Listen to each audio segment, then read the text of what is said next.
Tadi kami menyampaikan kepada Bapak Presiden progres untuk pelaksanaan program digitalisasi pendidikan. Yang alhamdulillah sekarang sudah mulai proses untuk pendaftaran dan penerimaan sekolah-sekolah yang siap untuk menerima.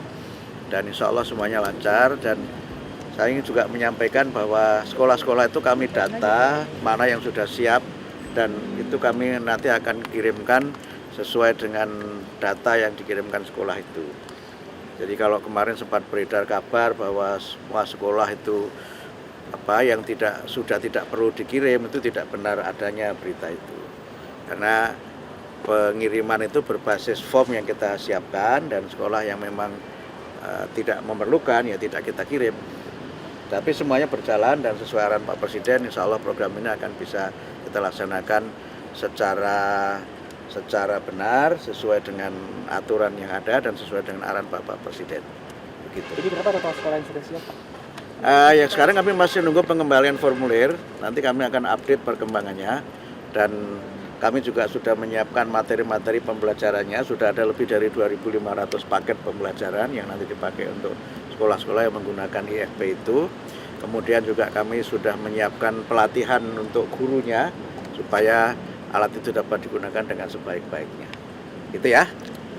Terima kasih. Ada ya. usulan agar tunjangan DPR yang tinggi ini baiknya dialokasikan ke guru. Tanggapannya gimana, Pak?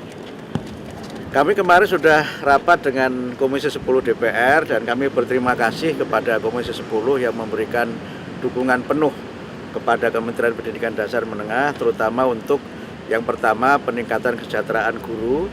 Jadi kami kan mulai tahun ini mengalokasikan anggaran untuk guru honorer yang kemarin sudah kita berikan 300.000 itu kita usulkan untuk ditambah menjadi 500.000 per guru per bulan. Kemudian PIP yang selama ini hanya untuk pendidikan mulai dari SD sampai SLTA, mulai tahun ini kami usulkan untuk TK itu juga mendapatkan PIP yang nominalnya kami usulkan 450.000 per siswa per tahun. Nah, nanti untuk jumlah penerimanya berapa kami akan sesuaikan dengan alokasi yang nanti dibicarakan lagi antara kami dengan Komisi 10 dan juga dengan DPR termasuk nanti juga dengan Kementerian Keuangan. Implementasinya berarti baru di 2026 Pak menggunakan era presiden. Yang tambahan dari 300 menjadi 500 tahun depan kalau disetujui. Yang sekarang yang 300 kan sudah.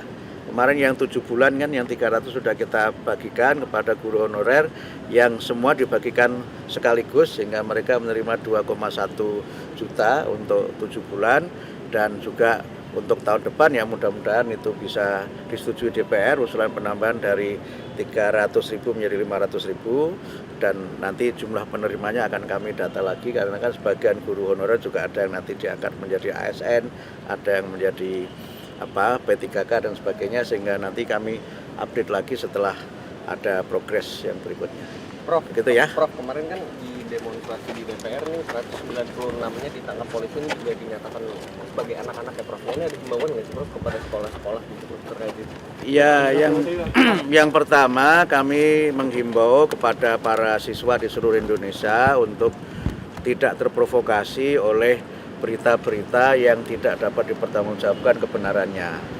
Kemudian yang kedua, kami menghimbau kepada para guru, para kepala sekolah untuk memberikan perhatian dan pengawasan kepada murid-muridnya untuk mereka tidak terlibat dalam kegiatan-kegiatan yang tidak sesuai dengan apa yang menjadi tugas mereka sebagai para pelajar.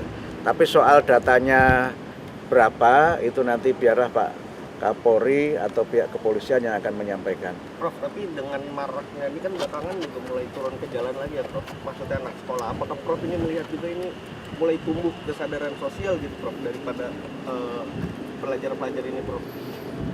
Kami akan terus mendalami ya berbagai hal itu dan akan berusaha untuk bagaimana agar para guru, para kepala sekolah ini memberikan perhatian kepada murid-muridnya untuk lebih fokus pada kegiatan belajar dan soal tadi motifnya apa dan sebagainya nanti biarlah aparatur keamanan yang menjelaskan. Berarti diimbau sebaiknya tidak turun ke jalan ya Prof? Ya kalau namanya pelajar itu ya belajar lah gitu, belajar di kelas, belajar yang bermanfaat untuk masa depan mereka.